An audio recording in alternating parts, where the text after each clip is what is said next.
we picked six different Greek coins, and we kind of made copies of them and outlined them, and then they're going to do a lot of the details and filling it in. Here you go. And see how this goes. And we wanted to give, the teachers are really requesting for like a no mess project. So we have the Egyptian, which is acrylic, which is messy, Chinese brush painting, which could be messy. So this is a low mess. There's no mess, no t-shirts we need. So does everybody have a pen? Because I did forget under materials to write one thing down. I forgot to write that they'll need the green portfolio. No one have extra? So I may have one in my purse. Let me check. I have my purse back here.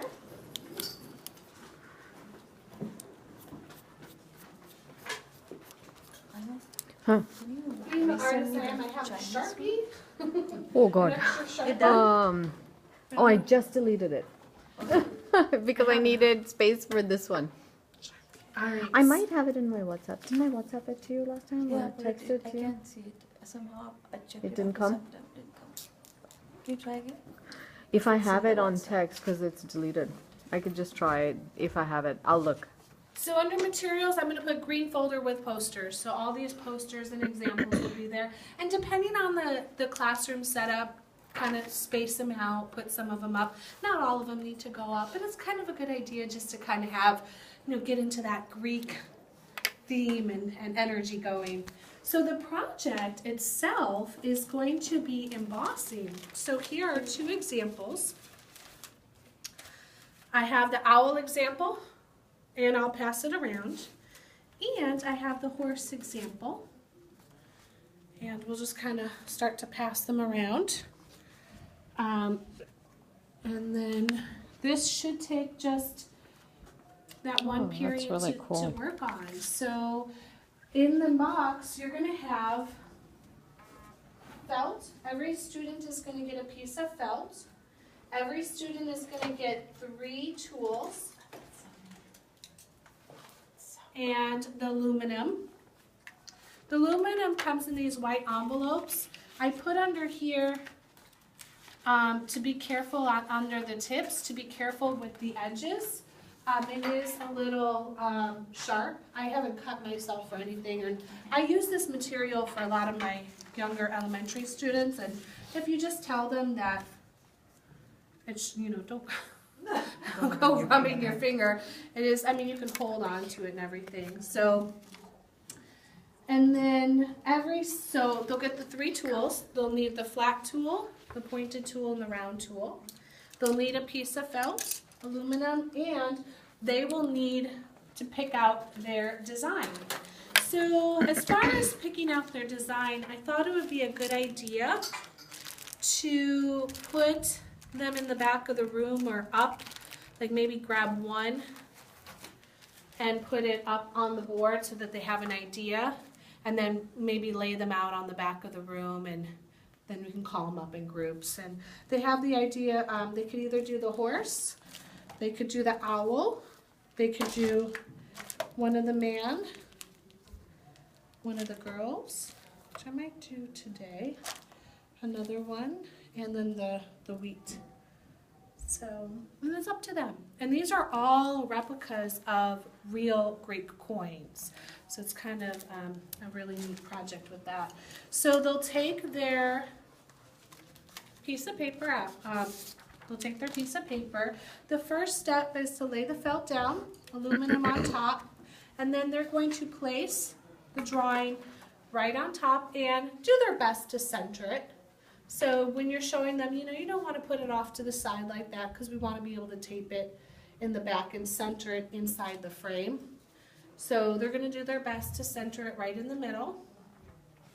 And then just using their pointed tool, which I have down here, their tool that looks like a pencil, they're going to hold it down. And all they're going to do is trace the outside of the coin and all the black lines. And you don't have to put that much pressure. It's aluminum, and I don't know if anybody's worked with aluminum before, but it's kind of a soft material. And if you can't see, come on over, come up closer, and let them talk. Or not. Do they need to tape that down? No, I just use their hand. I didn't want to get the tape residue on the aluminum and have it hard to pull off, but I just used my hand.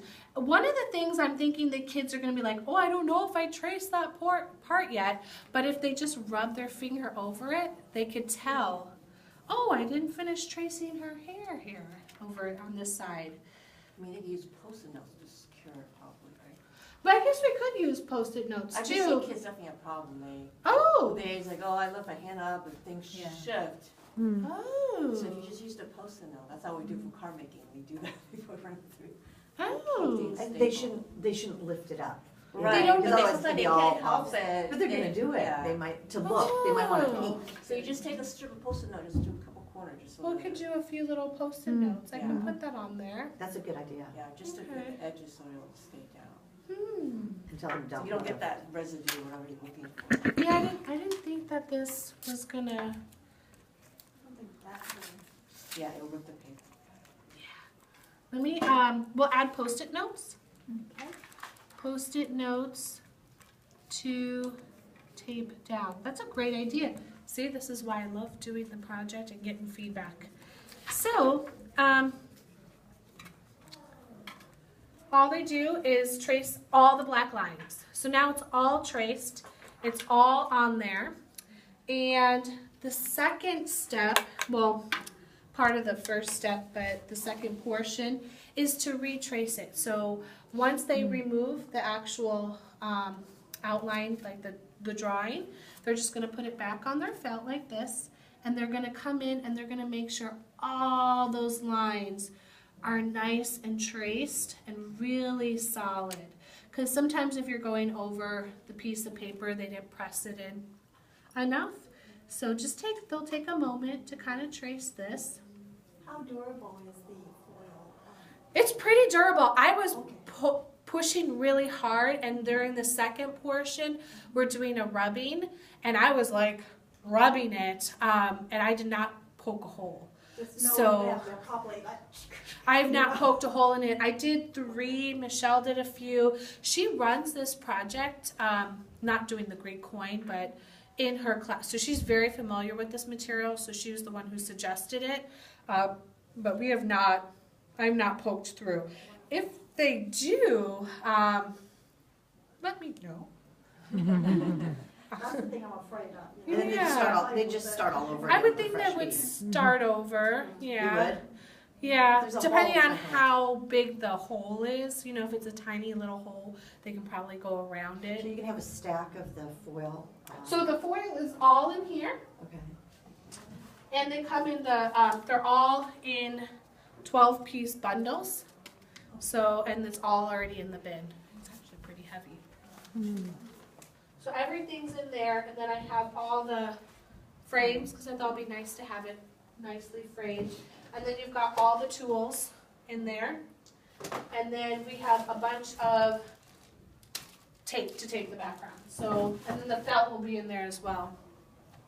So they've done it twice. So they've traced it over the paper, they've removed the paper, they've traced it again. Then for step 2, they're going to flip the metal over. And they're going to start working with the other tools. So I liked this tool here. It was kind of curved and flat on one side. And what they're going to do now is rub all of the negative space inside the object and outside of the object. So one of the tips you want to tell them is not to rub over the lines that they just drew, but in between. And I'll show you now. So then I just take my hand, I hold it down, and I'm just going to start to push the metal down. And if you want to come over and come see, this is great. And you get this kind of first layering, and they're going through all the empty negative spaces. And this is going to make the image pop. Now, I started with this tool first because I feel like I have control with it, but I didn't like how it kind of left those lines. So then I came in with this flatter tool, and then I just cleaned it up. And you see how if you just take a second and go over, and I'm pressing pretty hard, so I'm not poking through the material. And just using your finger, to hold it, and using the tool, they're just gonna clean up those edges.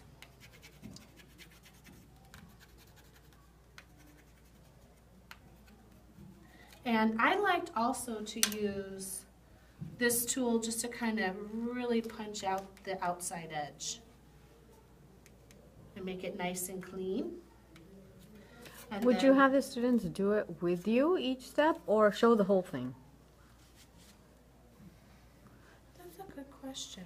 Or step by step. I think Probably, step by yeah. step. Yeah. I would do these step by guys. step. I think maybe you Let's show add them that. the whole thing first for 5 minutes, 'cause it doesn't look You like it could takes just that long. take that Yeah. long Show them what they're gonna be doing, and then we're gonna break it into steps. into step And by then step. let them do. Let me add that to the list too, and we'll just do, I'll make a note, show students step by step. Our last project, that's what I did with the class, and I felt that it goes smoother. Yeah. Uh-huh. By doing For step China. by step, then I'll go around checking on them. Definitely, yeah. Majority of the Nice. class, and then I'll go back and say, okay, this is step 2, this is how we're gonna do it. And then with that project too, it helped with the drawing Yes, aspect yes. because Oh, they yeah. weren't all, because you didn't want it to bleed. I think that's what you did Yeah. too. Just Mhm. you said you had like an extra 10 minutes, right? Oh yeah, there was 20 time. minutes, It was there fine. plenty of time. Yeah. Which is so great, and it was already dry. Yeah. So let's do step by step with these guys. We can show them what we're gonna do, and then just kind of walk around. And then this is kind of the final piece. This is step 2. They can add their own detail in the background. There's not a lot of room, but when I did the owl, where's the owl? Is the owl? Oh, when I did the owl, he just looked funny without any pupils. So, and I know that the Greek coin itself does not have the pupils there, but it just, for me, it just kind of, I don't like that. So I just added them. So if they wanted to add something, they can. So you add it on the back or on the front? I did add it on the back with the initial drop, like the initial outline. So I just kind of drew it in there. And I'm thinking with the hair too, they could add some fun lines That's with with the step hair. 1. So whatever That was you step add, one. Okay, step they one. do in step 1. They Do can't in go step back. 1. They could actually, I could add it now gotta if flip I it. wanted to. You just have to flip it back over. So, and it's a forgiving material, so it's very nice and pliable. So it's not too permanent, but they could, like if I wanted to come back, oops, I gotta flip it over this way, and be like, oh, well her hair doesn't really stand out, so what if I came in and I added lines? And then all I have to do is just go over twice. I just kind of broke it up. So it's up to them how they want to do it. Because some kids will be like, I want to add a little detail. Now, one point to say is, and it's with the owl and the wheat, is there is letters. So if they'd have to do them backwards, because it's going to be flipped. So I would suggest no letters, because they're going to, it's kind of hard to flip that unless it's a letter O, or something, or T. That would be, very easy. So I would suggest no letters, but I like the idea. I also think I did, I was thinking about, like here, just adding a horizon line too, just to break up the background space a little bit. Or maybe some of them want to add eyelashes to the female, or even a pupil. For some reason that just bugs me, that there are no pupils. So they can add that. Or even in the horse, they could add more lines to the Pegasus, to the wings. So, and then step 3 is to frame it. So I would have, as one of the docents is just going over the project, I would have another docent in the back, and I would just choose the color for them. It just came in a package. So every class,